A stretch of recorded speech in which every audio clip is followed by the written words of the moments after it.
It was Black Friday of 2013. My local Best Buy always opened earlier than other stores, and Best Buy was known to have the best deals. I was searching for a new laptop for school as I'd be starting college in the spring, and Best Buy seemed like the ideal store for that. I didn't need some super advanced computer, just a system that can help me do simple tasks. Now, this was when Black Friday was peak, when companies didn't gaslight customers into thinking they lowered prices like they do now. If you've gone shopping on Black Friday these past few years, you know what I'm talking about. There were about 30 plus people already camped out in front of the Best Buy to get their hands on the best deals. It was around 5 a.m. and everyone was eager for them to open any minute. The second they did, everyone stormed the building, getting their hands on basically everything in sight. I knew I had to be fast, so I hurried to the electronics section and grabbed the cheapest laptop and headed to the register. I buy it and leave the store back out into the parking lot into my car, just wanting to go home and back to sleep. Surprisingly, the parking lot was mostly empty and there weren't many people out as I thought. As I'm getting in my car, ready to drive home, I see something unexpected that completely caught me off guard. Out in the parking lot was a young boy, maybe around 9, approaching my car. He wore a bright, oversized jacket and appeared to be cautious about something. He goes up to my car and lightly taps on my window, motioning for me to roll it down. Now, I've seen too many horror movies to be stupid enough to do that, so I roll it down just a tad to be able to talk to him. Right off the bat, he seems shaken up by something and asks me if I had any spare change for food. Now, I never carry cash on me, and when I do, it's spent very quickly. However, just in case, I check the glove compartment where I would normally keep change and see I had a $50 bill. Though I wasn't trying to give a kid $50, so I politely said that I didn't have any, but that I'd be happy to buy him food. There was a long pause before he said that it was fine and that he'd ask someone else. It was then when I started to realize that he didn't appear to have anyone with him. No parents, no friends, no relatives, nothing. That's when I glanced past him and saw someone hiding behind one of the cars from a distance. I'm unsure if they saw I had spotted them, but I didn't want to take the chance that they did. After putting 2 and 2 together, I sped out of the parking lot just wanting to get home. I told the kid that I had to go and that I hope things work out for him. Call me cruel or whatever, I was not about to get robbed or whatever sick trap this was. Anyway, I drive home and finally get some rest until the next morning where I told my family about my encounter. I remember them scolding me about how I was incompetent and that I should have called the police right then. Now, I could understand calling the cops, but even if I did, chances are the kid and that other person would both be gone. It's also worth noting that police in this area never actually took anything too seriously unless it was a severe crime. About a month goes by and my family and I are at my godfather's house for Christmas when my mom saw a chilling article from our town. There were reports of 2 children going missing in that area, one of them being the kid I had seen. Turns out, he had been missing for over a year and police had released his photo. Remember when I said police in my city weren't on top of their game? Yeah, well, this is one prime example of that. I had reported my sighting of him to police, but nothing ever became of it. Till this day, I strongly believe that someone had been using him as a decoy to convince people to do shady stuff, and I almost fell for it. It's been over 10 years now, and he was found deceased by a canal just a few months from my encounter. The news said it was the result of natural causes, but I've always wondered about that.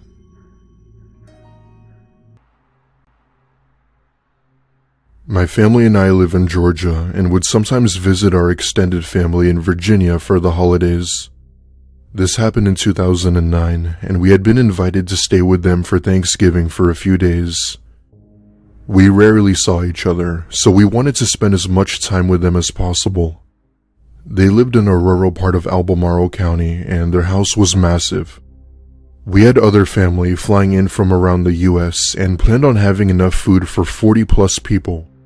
It's a very long and boring ride up there, but we get there before noon and have time to mess around and talk with them. And we, kids, start to play around in the downstairs basement playing the Wii and whatnot until it was time for dinner. Us and our cousins are down there for a good while when we get bored and decided to play hide and seek. We were always glued to the video games, so we decided to switch it up a bit and play something productive, if that made sense. We each play bubblegum to decide who would seek first.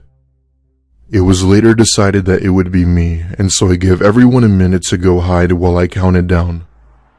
Mind you, this basement was huge, so there were so many places to hide. However, the only rule was that we could only hide in the basement and not the house itself. Long story short, I count down and begin tossing the place, trying to find them any way I could. Searching rooms, under tables, behind couches, and even in the dryer. As I make my way past one of the hallways down there, I notice a large blue tarp laying on stuff in the boiler room. I remember somewhat laughing and quietly tiptoe over to the blue tarp, expecting to see one of my cousins hiding underneath it. Without hesitation, I yanked the tarp off, but did not see any of my cousins. Instead, I saw a man, maybe in his mid-30s, staring right through my soul. I watch as he puts his finger to his lips, doing a hushing sound while giving me this wicked grin. I screamed so loud that all of my cousins came out of hiding and freaked out at the sight of him. It did not take long for my dad and uncle to come down to see what was wrong. When they saw this man, they did not hesitate to tackle him. The fight was over pretty fast, with both my dad and uncle delivering several blows to his face. My uncle was able to identify him as my aunt's ex-boyfriend who had somehow found his way into the house. God only knows what he was planning on doing or why he was here. According to my aunt, she hadn't seen him in years, which only made the situation even more unsettling. He was later arrested and charged with breaking and entering. There were rumors around the family about assault taking place, but that hasn't been confirmed nor denied. I was still a kid back then, and looking back at it now, it's much more terrifying to think what he could have possibly been doing. Walmart and Target not only attract the weirdest people, but also dangerous people. This isn't the type of story to have you on the edge of your seat type of story, but man, is this something we never expected. It was Black Friday of 2013, which meant my brothers and I were going video game shopping. Video games for consoles were peak during this time, so everyone and their grandma were eager to get their hands on the new games. This was especially true with Grand Theft Auto 5, a game that was taking over the world at the time, and we were definitely not going to risk not getting it. My mom gave us each $200, which was also our Christmas present, meaning we'd pretty much have to buy our own gifts. We were approaching that age where our parents knew we no longer believed in Santa, hence why they were doing this. We started with Target, which was pretty busy, even in the morning trying to look for the game. However, most of the aisles in the store were cleared, meaning that the game was likely gone. Disappointed, but also not surprised, we walk over to the gaming section and see that it had been ransacked as well. I remember my brother yelling a "God damn it" when we see a man we had never seen before approach us. He calmly asks what was wrong, and we had just told him we were disappointed that the game we wanted was sold out. To our surprise, he introduced himself as the assistant store manager and that he actually had 2 extra games in one of the back offices. We were extremely confused as, even though he claimed to work here, he wasn't wearing anything that would resemble a manager or even an employee. Apparently, the games were originally on hold, and I guess the person who wanted it never came to get them. He tells for us boys to go with him to the back so that he could get them for us. Mind you, we were both 14 at the time, so we didn't even question him or think twice about it. We follow him to the back of the store where he opens the door to a room with a desk and computer.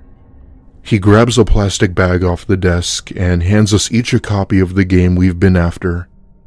Then he tells us to go pay up front, and we gladly do. At this point, we were both thrilled and thought we had lucked out by the manager. We bought the games and left the store with smiles on our faces, talking about how we were the luckiest people alive. Before calling our mom to come pick us up, my brother suggested we go over to another store to look at some more stuff. We go over to another store, but don't end up buying anything as we were low on money. With nothing to do, we then call our mom to come pick us up, and she arrives within a few minutes as she was already close by. We get home and are immediately eager to play our games. I let my brother go first, and I watch as he unwraps the plastic film of the case. However, what happened next was something that shocked us both. My brother was expecting to see a game disc, but instead saw a flattened plastic Ziploc bag folded in where the disc was supposed to be. He takes it out, and inside the bag was what appeared to be a yellowish substance in the form of powder. Out of curiosity, my brother opens the bag and instantly starts coughing hysterically. I scream for my mom as I try to sit him upright to get him to relax. This utterly terrified me because it wasn't the normal cough you'd hear. His were more severe, and he was wheezing as if he were gasping for air. My mom storms into the living room in a panic and tells me to call 911 while she proceeded to perform CPR. My mom is an RN, so I let her do what she needed to do. It didn't take long for an ambulance to arrive and get my brother moving. By the time they got here, my brother was pale as a ghost with major discoloration. Just to be safe, I opened my game, and sure enough, there was another small bag in it containing the same thing. I didn't even dream of touching it and just let the police deal with it. My brother was rushed to the hospital where he was treated for toxic fumes and would survive. It took a while for him to go back to normal though. For weeks after, he had been coughing here and there as well as having blurry vision until it eventually went away. As it turns out, that so-called manager at Target was no manager after all. He was a local druggie impersonating a store worker to try and get rid of whatever he gave us. He must have thought that giving it to unsuspecting teens would be the best way to go about it. How he managed to impersonate a store employee without getting caught is anyone's guess. Police say that he couldn't have been there long as someone would have noticed. My brother is doing fine now and has just graduated college with his bachelor's in pre-med. As for the employee imposter, I have no idea what happened to him. I don't know if he was ever caught, locked in prison, died in a car crash, or is still out there. I'd like to think that he was thrown in jail, but something tells me otherwise.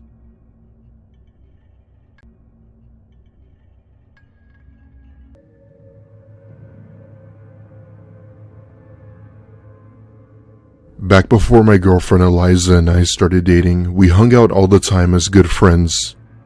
We both obviously didn't have the same feelings for each other back then, but we did enjoy each other's company. This happened around the time where we both started to feel that there was something more to our relationship than friends. It was the winter of 2018, and we both had planned a skiing trip up to Vermont. Vermont had really good slopes, and with us having some experience with skiing, we were up for a challenge. We rented out a hotel room close to the ski resort as it seemed the most convenient for us. We took the gondola ride up to the mountain and had a great time skiing. As much as people don't like the idea of skiing, it was actually really fun if you practiced. That being said, we spent most of the day skiing and having a blast. Apart from the ski resort was a hiking trail and lodge for people who either didn't want to go skiing or if people wanted a break. It was nearing the end of the day, and Eliza suggested we take the hour-long hike around the mountain. Now, this hike was sort of a do-it-at-your-own-risk type of hike, meaning there was no trail guide or anything like that.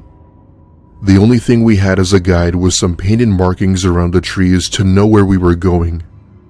Even though it was a beginner's hike, it was still really easy to get lost in these woods. Eliza and I started our hike, just enjoying ourselves and whatnot. We're about 20 minutes into the hike when she has the urge to pee. It wouldn't be for another 50 minutes or so before we reached an actual bathroom, so she said she'd go into the woods and that she'd be back. I watch as she walks off the path and into the woods before disappearing behind a large tree. She went pretty far off, but I thought she just needed extra privacy, especially us being on our first trip together. However, as the minutes passed, she never returned to the path and I didn't even see her. I then thought to myself, what could she possibly be doing that's taking her so long? I thought. At this point, she had been gone for a good 10 minutes, and that's when I started to get worried. I step out of the trail and follow her footpath to try and find out where she went. Thank God I see her standing by a small clearing with her phone out. Then she motions for me to go to her. When I walk up to her, I see what she stopped for. In this small clearing was what I could only describe as huge bones. Maybe bear, maybe horse, I don't know. The majority of the bones were organized in circles, and even some formed into a teepee of sorts. There were also some smaller bones hanging from trees by some string. I asked Eliza what the hell this was. As expected, she didn't know, and we began to wonder if the resort knew about this. There was also what appeared to be a half-formed humanoid snowman type sculpture next to the bones, indicating that someone had recently been here. All of a sudden, we both began to get a strange feeling that we were being watched, and we got out of there ASAP. We were not going to stick around to find out who or what made this, as it didn't strike me as anything good. We told the resort, but we never heard anything back from them after our trip. In the off chance that the bones were fake, it could have very well been someone easily pranking us. However, I'm not sure if I believe that. We're now a couple and plan on getting married soon, but we'll always have this story to share. In 2011, I moved to a college in Colorado during the winter for my master's degree in psychology. The school had a really good program, and a master's was mandatory for my career. My financial aid covered housing, and I had a single dorm that sat right on the edge of campus. Most of my classmates were nice, and my professors were some of the best, especially at an Ivy League school. Mid-semester, I had my midterm coming up and had a lot of homework to do. Living in a one-bedroom dorm with basically no friends, I decided that I'd take a walk to the woods beside the dorms. It was nicknamed Jordan's Forest. I still don't know who Jordan was or why it was called that, but a lot of students would commonly go there to smoke and stuff. I was never into that and hoped for a moment to myself with nobody around. So anyway, there I am, heading down the trail, keeping to myself when I decide to sit down by the old fountain hidden deeper into the woods. Apparently the fountain used to belong to a fraternity at one point.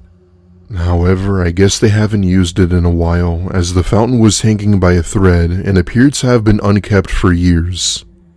As I'm sitting by the fountain, just reflecting on life, I hear footsteps in the snow from behind me. I turn around, and standing there is a man with a jacket and hat on. He gives me a friendly gesture as a way to say hello, and me, being the shy person I was, gave him a quick smile. He then comes up to me and introduced himself as Doug. As I said, I wanted to be alone with myself at the moment, and having someone else nearby really killed the mood. However, I didn't want to come off as rude, so I tell him my name and went on my phone to act busy. Right away, something seemed off about him, and he didn't exactly look like a college student. If I had to guess, I'd say he had to be in his late 30s or maybe early 40s. He proceeds to sit down beside me while keeping a short distance before saying, "So, is this your first time on campus?" he said. "Yeah, I just started my master's," I said. He looks at me with a smirk and says, "Oh, I see. Well, you'll love it here. You seem so young and bright. You do fine." I thank him for the compliment and tend to my phone to try and talk to him the least I could, hoping he'd get the hint. After some minor small talk, I finally say it's getting colder and that I was going to head back to my dorm. As I'm walking away, I could just feel his eyes glued to the back of me, and the minute I turned around, I saw him staring at me. It wasn't until then where I started walking a little faster, hoping he wasn't following me. When I created a safe enough distance, I checked behind me once more and didn't see him. I breathed a sigh of relief and entered my dorm to continue studying for my midterm. However, as I was studying, I couldn't stop thinking about that man. I'm not one to be judgmental or anything, but he didn't strike me as a student at all. I'm not saying older people don't go back to school, they do, but there was indeed something off about him. I studied for another 2 hours or so when I decided to call it there and settle in for the night. I freshen up in the shower when my friend from my home state calls me via FaceTime. This is someone who I haven't spoken to in weeks, so I step out of the shower with my robe on and gladly answer it. She was mentioning about how she got a new job and how she just moved in with her boyfriend. Basically a bunch of life stuff. We're talking on the phone for a good hour or so when I decide to lean my phone against some books so the camera is on me.